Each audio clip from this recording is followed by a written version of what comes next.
Ei pessoal, tudo bem com vocês? Eu sou Maísa Barbosa, esse é o canal Trama Literária e hoje a gente continua a nossa discussão sobre A Mística Feminina, livro da Beth Friedan, que é um livro que faz parte da nossa sequência de leituras feministas para 2024. A gente lê hoje dos capítulos de 2 a 5. É um livro bastante extenso e tá dando um pouco de trabalho pra gente andar com essa leitura, mas vão sair vídeos toda semana para a gente poder finalizar. Na semana passada a gente fez uma discussão para apresentação do livro e a gente discutiu o capítulo 1, chamado O Problema Sem Nome. Hoje a gente vai até o capítulo 5 e na discussão da semana que vem a gente vai até o capítulo 10 e aí depois na próxima semana a gente finaliza o livro, então a gente vai até o capítulo 14. Ele é um livro extenso, mas ao mesmo tempo ele é um livro com muitos exemplos, o que facilita significativamente a discussão e a leitura de um livro que é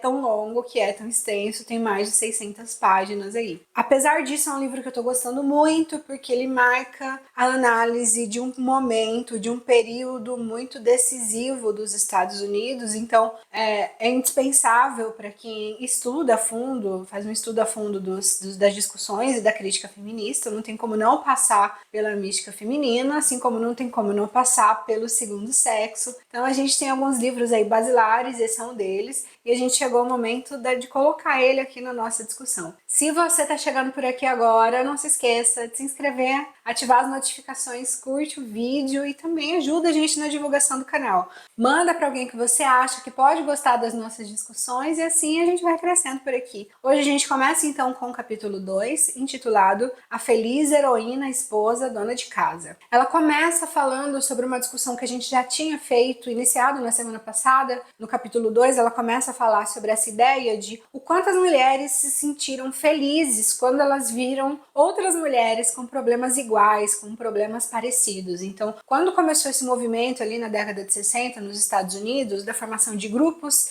em que as mulheres podiam ir e debater sobre suas tristezas, suas alegrias, foi um momento em que as mulheres conseguiam perceber que elas não estavam sozinhas quando elas percebiam que elas não eram donas de casas tão felizes quanto na cabeça dela elas deveriam ser. E a Beth Friedan vai fazer uma comparação com a questão da revolução sexual, discutida a partir do Freud. Então é como se a partir do Freud, a partir do momento em que as mulheres começaram a poder falar sobre a própria sexualidade, sobre o próprio desejo, era meio que acabou o problema. Então a mulher não tem mais problema porque ela só tinha isso de problema. Quando a mulher estadunidense chega naquele momento da história, década de 60, e continua com problemas, vai se perceber que talvez tenha mais coisas que estejam faltando e não só a questão da possibilidade de falar sobre sexo, de falar sobre o próprio desejo. Capítulo 2, ela vai falar também sobre a própria experiência como escritora para revistas, e além da experiência dela, ela vai falar sobre análises de revistas destinadas para o público feminino que ela fazia naquele momento. Ela vai dizer que a partir da década de 50 começou a ser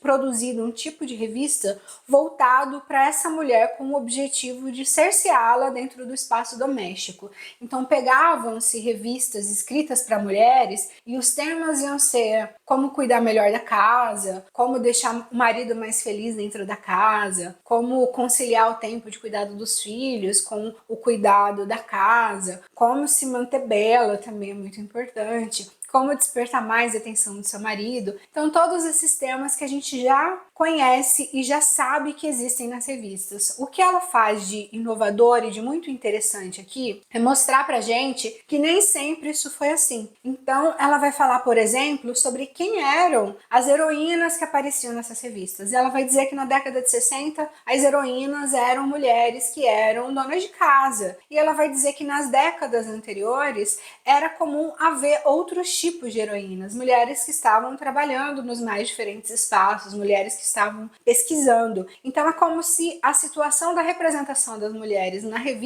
revistas femininas da década, sei lá, de 20 para a década de 60 tivesse piorado, enquanto que a gente acha muitas vezes que a coisa ela só foi crescendo, ela só foi melhorando. A mulher ela só foi ganhando coisas em termos de liberdade. E a Beth Friedan vai mostrar que não, que antes tinham representações plurais de mulheres, e aí depois na década década de 60 eram só publicações e revistas voltadas para o público feminino, mas especialmente para um público feminino que deveria ser mantido dentro de casa, feliz com o cuidado do marido e feliz com o cuidado dos filhos. Tem um trecho aqui que, apesar de meio extenso, eu queria ler porque eu acho importante, porque ela diz o seguinte: essa era a imagem, ela fala sobre essas representações que a gente já falou aqui, ela fala, essa era a imagem da mulher estadunidense no ano em que Castro liderou uma revolução em Cuba e homens foram treinados para viajar para o espaço, o ano em que no continente africano surgiram novas nações e o avião que atingiu uma velocidade maior que a do som interrompeu uma conferência na cúpula. Ela fala sobre várias conquistas, sobre várias coisas que estavam sendo feitas,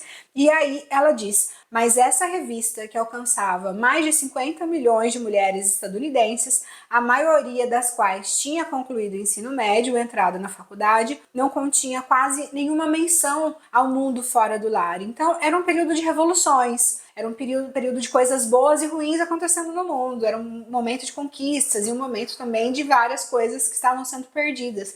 Mas as revistas voltadas para as mulheres não abordavam nenhum desses temas, porque todos os temas eram esses que eram voltados para o mundo dentro do lar.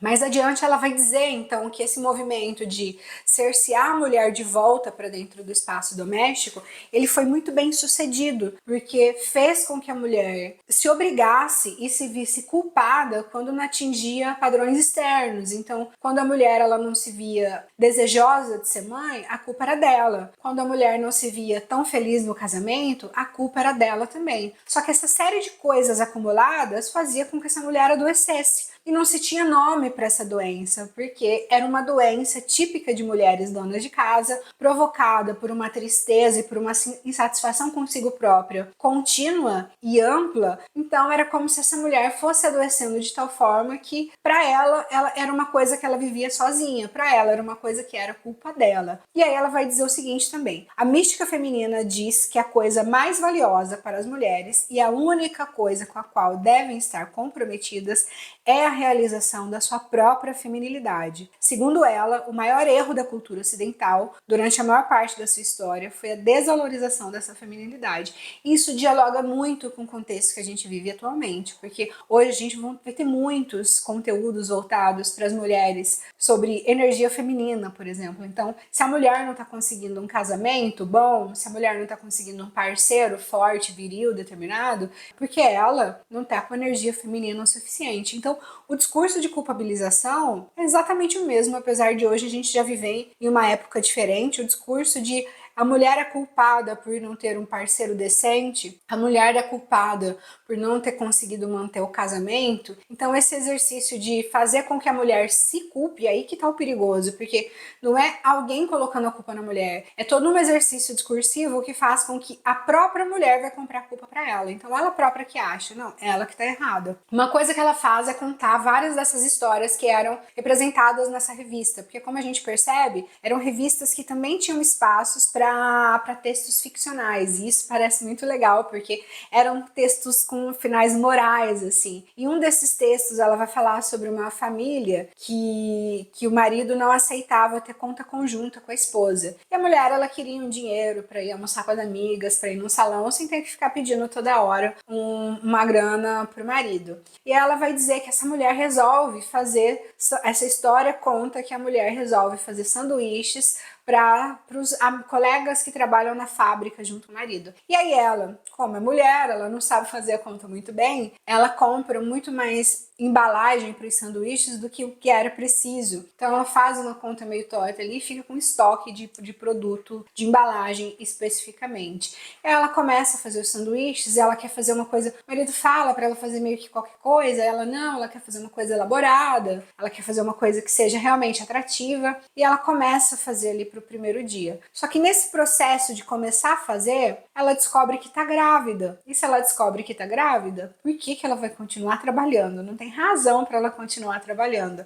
Então ela para de fazer o sanduíche, ela mata o projeto que já estava ali começado, e o marido, muito bonzinho, resolve abrir uma conta conjunta com ela, olha só, e ela vai ter acesso agora a uma parte do dinheiro. E a história finaliza falando das embalagens que sobram, porque É a única coisa com a qual ela fica preocupada. E agora, o que eu faço com esse tanto de embalagem? E aí ela pensa, bem, eu tenho esse tanto aqui de embalagem, então até o meu segundo filho tá começando na escola, elas vão estar acabando. Então ela faz uma conta assim de embalagens que vão durar muitos anos, mas que ela não vai dar despesa que o marido não pode ter, apesar de o erro ter sido dela. Então, percebem? A gente tem ali um princípio de emancipação feminina, mas esse princípio de emancipação feminina, ele é colocado como final completamente moral ali, de por que a mulher vai trabalhar se ela não sabe fazer conta da embalagem direito? Por que a mulher vai trabalhar se em algum momento ela vai engravidar? Por que a mulher vai trabalhar se o marido dela, muito bonzinho, pode aceitar ofertar para ela um dinheirinho por mês para ela não ficar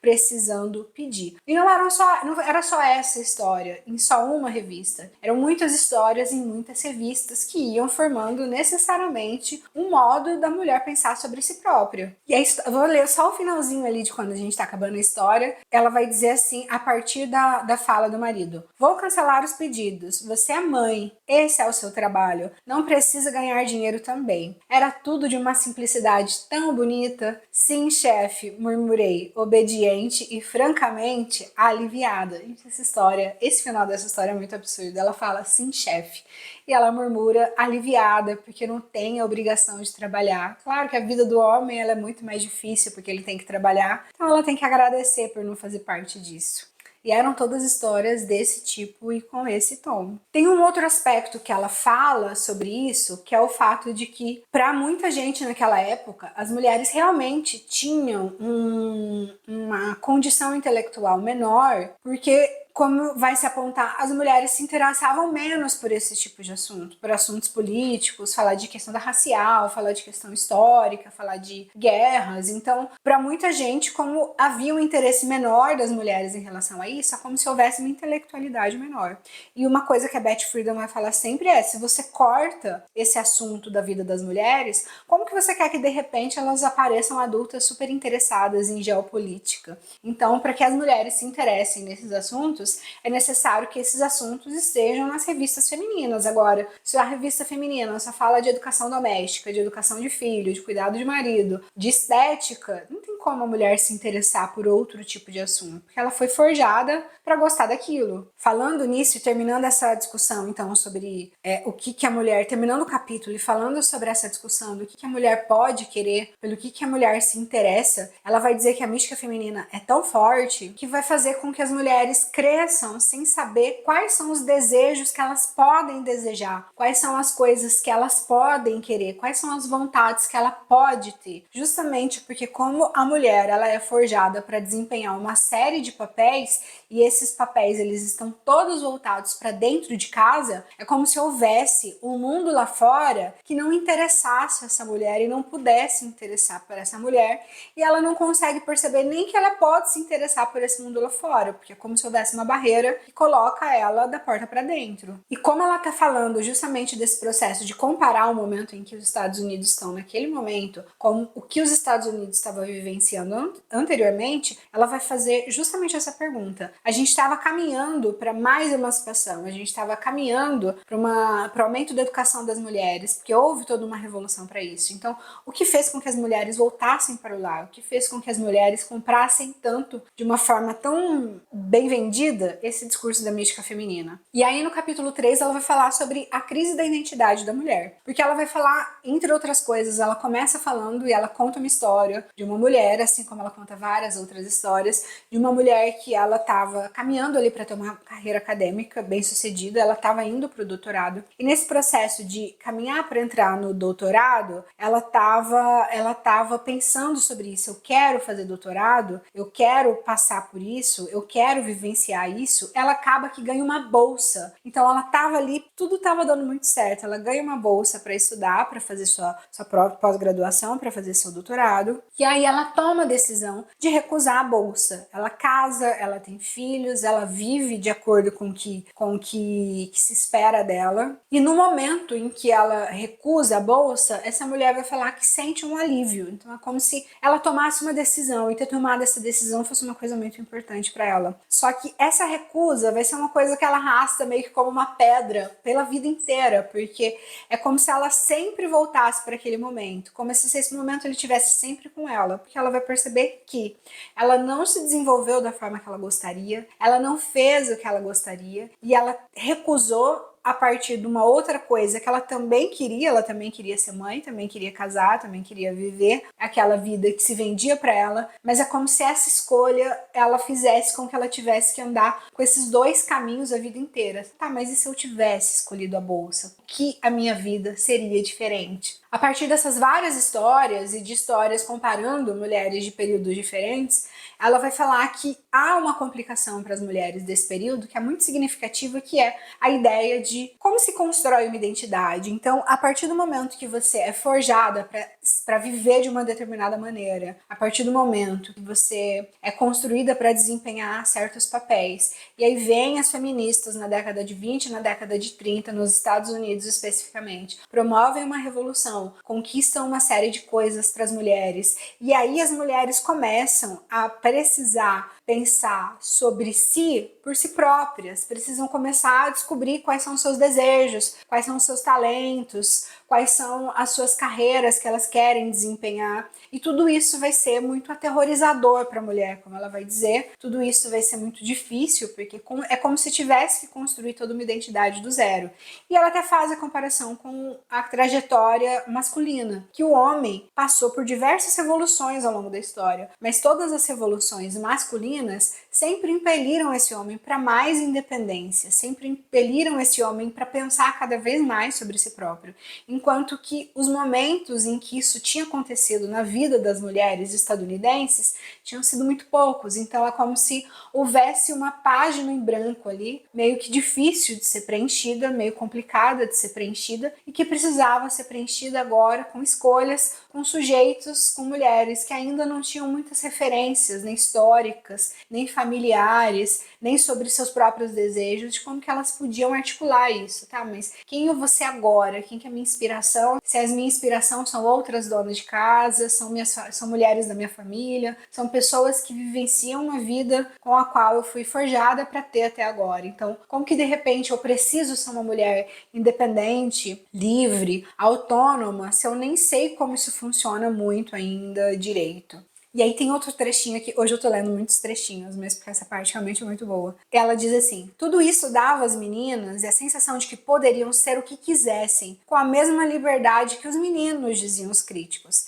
Não as preparava para seu papel como mulheres. A crise vem quando elas são forçadas a se ajustar a esse papel. As altas taxas de sofrimento emocional e colapso nervoso entre mulheres de 20 a 30 anos nos dias atuais geralmente são atribuídas a essa crise de função. Se as meninas fossem educadas para o seu papel como mulher, não sofreriam essa crise, diziam os ajustadores. Então é como se a mulher passasse ali pela sua infância e pela sua adolescência, sendo educada para, olha, agora você pode ser outra coisa, agora você pode ser diferente. Mas quando essa mulher chega, em média, nos seus 20 anos, ela meio que necessariamente vai ser impelida para exercer o papel tradicional de mulher, e aí ela já não consegue mais, porque aí ela já sabe que ela pode ser outras coisas, ainda que ela não saiba muito bem quais são essas várias coisas que ela pode ser. E aí ela vai dizer que essa era uma crise que as mulheres precisavam enfrentar, nem que fosse por 100 anos, ela ainda reforça, as mulheres precisam vivenciar essa crise, nem que for por 100 anos, porque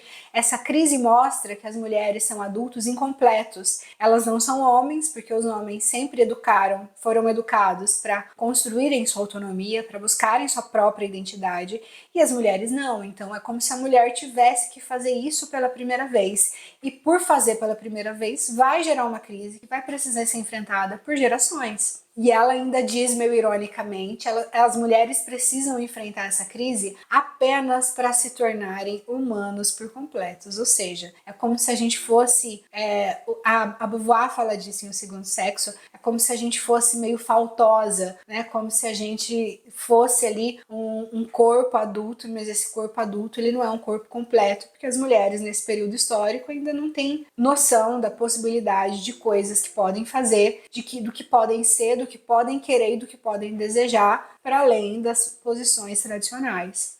Capítulo 4, ele é mais curtinho, mas ele é um capítulo bem gostoso, porque ela vai falar, capítulo 4 intitulado A Jornada Apaixonada, ela vai falar de inúmeras feministas, ela vai falar das primeiras referências feministas importantes nos Estados Unidos e de como se construía a imagem dessas mulheres. Ela vai falar de várias mulheres, de várias referências, mas ela usa uma em específico, que é a Lucy Stone, que era uma mulher que lutava pelo direito à educação, que falava também de abolicionismo. Lucy Stone falava sobre diversos temas muito importantes, palestrava em diferentes lugares, e ela vai falar sobre como se construía a imagem das feministas, que era como se sempre se fosse uma mulher meio brutalizada, meio selvagem, sempre mal cuidada, né? Também representando aí, também carregando alguns estereótipos, como do ter pelo pelo corpo, ter um nariz muito grande, ser muito feia. Tem várias imagens, assim, a propaganda estadunidense era ótima em mostrar as mulheres feministas como mulheres muito bravas, mulheres muito agressivas, mulheres muito feias,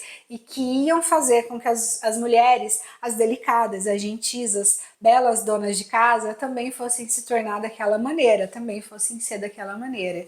Então a imagem da Lucy Stone, ela traz essa como traz outras, mas esse é um exemplo muito legal porque ela retoma várias vezes. Então ela vai falar que a Lucy Stone, ela era vista como essa mulher. E ela fala, inclusive, de uma fala de uma aluna que acabou assistindo uma palestra da Lucy Stone, de que quando chega aquela mulher para palestrar, pequena, delicada, baixinha, porque sempre se descrevia ela como muito alta, então era uma mulher baixa, pequena, né?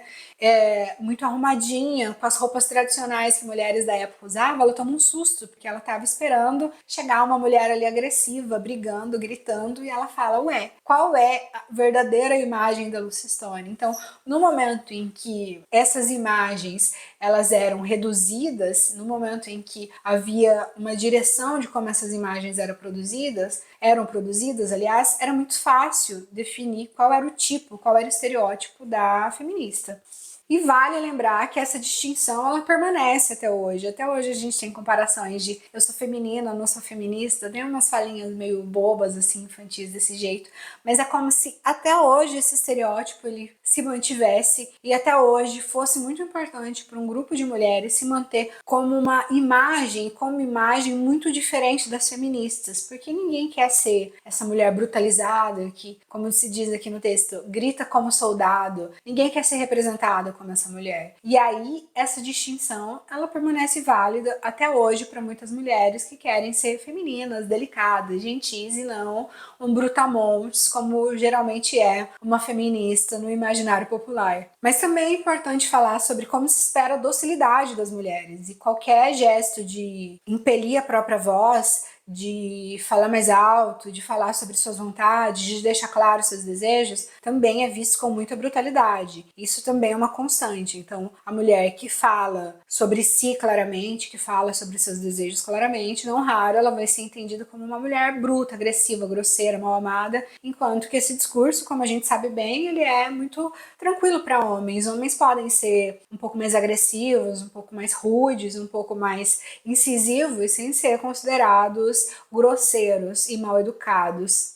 Voltando naquele assunto de como é difícil se construir desejo, se construir autonomia, ela vai usar a metáfora aqui das mulheres chinesas com os pés enfaixados durante muitas gerações. Então, essas mulheres, elas não sabem que elas podem correr. Essas mulheres, elas não sabem que elas podem viver uma vida sem dor. Essas mulheres não sabem que elas podem ter uma autonomia física. Então, quando esse espaço se abre para as mulheres, ele se abre de uma maneira muito difícil também, muito complicado para a mulher conceber, justamente porque a referência que ela vai ter são as referências das suas gerações anteriores. Então, como que para essa mulher que nasceu numa tradição que o pé dela vai ser enfaixado desde que ela é pequena e que ela nunca vai saber que ela pode viver uma vida sem dor, que ela pode correr, que ela consegue se locomover sem toda uma dificuldade, como que de repente essa mulher pode aprender que ela pode viver diferente, ou que a filha dela pode fazer diferente, que a filha dela não precisa fazer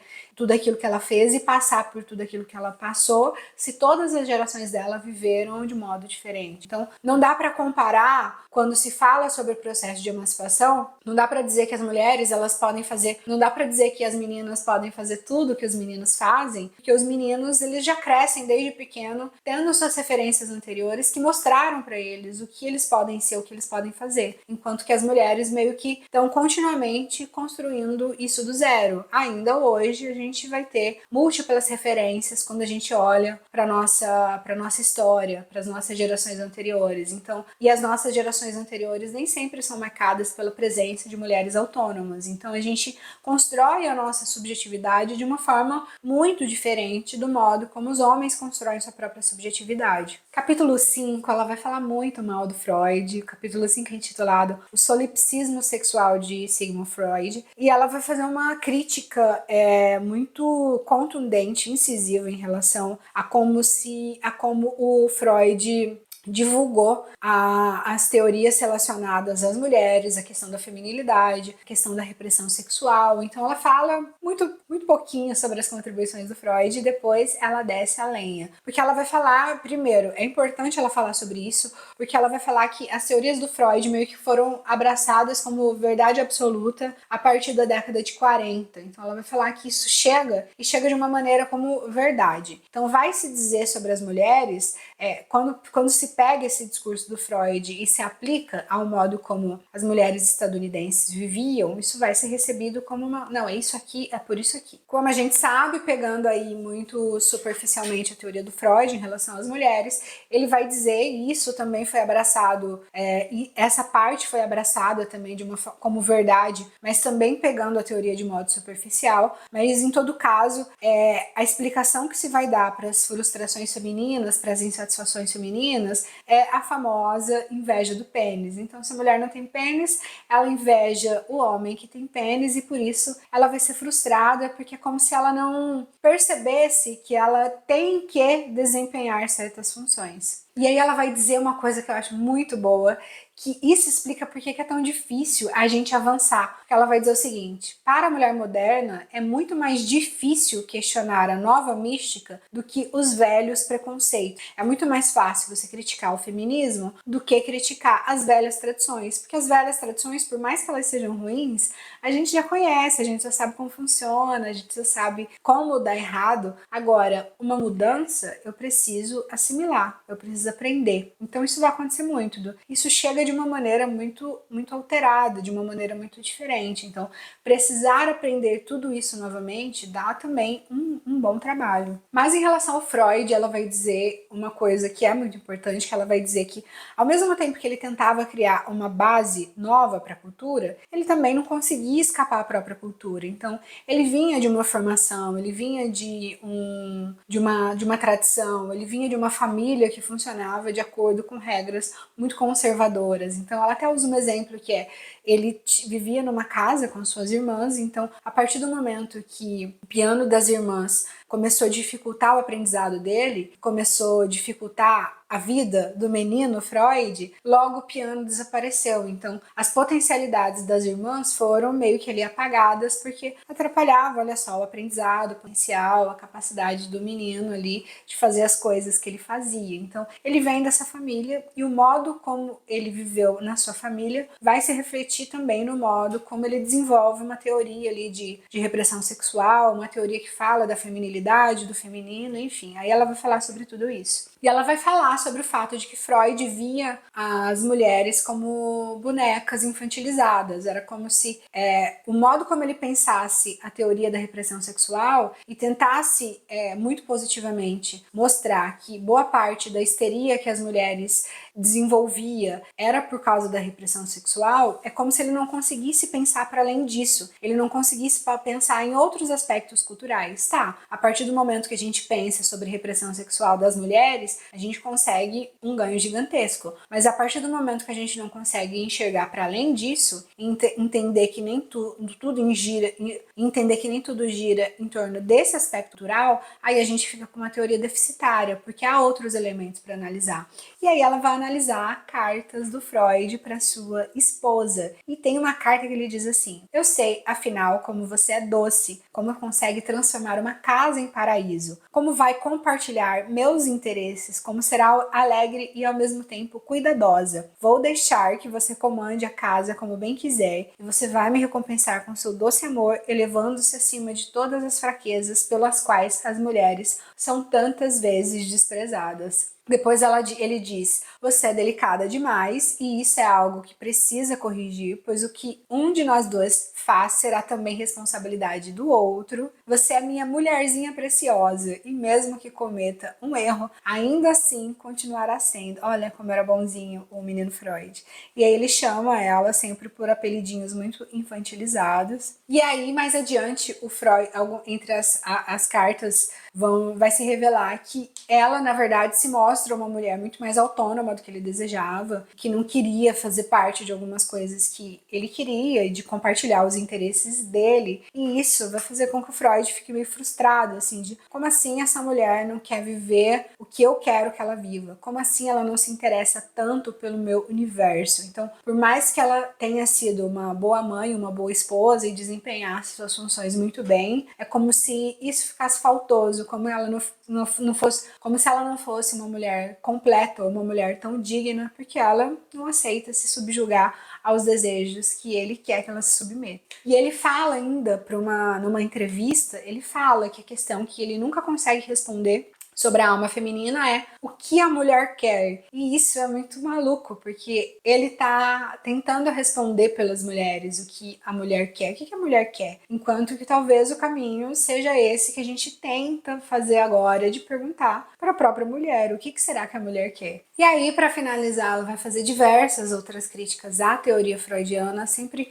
a partir desse desejo, a partir desse objetivo de entender por que razão a palavra do Freud, as teorias do Freud se tornaram tão verdadeiras, ainda que elas tenham se limitado a um aspecto muito pequeno, ainda que muito significativo, um aspecto muito pequeno da cultura e não tenha sido capaz de expandir para outros aspectos, para outros elementos, e ela reforça isso algumas vezes. Isso vem do fato de que o Freud também era um homem da cultura e é fundamental para as pessoas que vêm depois, considerando a época que ela escreve o livro, é fundamental para os filhos de Freud que vão vir depois, é fundamental entender quais eram as limitações da teoria e das coisas que ele estava propondo. Gente, é isso. Espero vocês para a continuação da nossa conversa. Semana que vem a gente fecha até o capítulo 10. Até mais!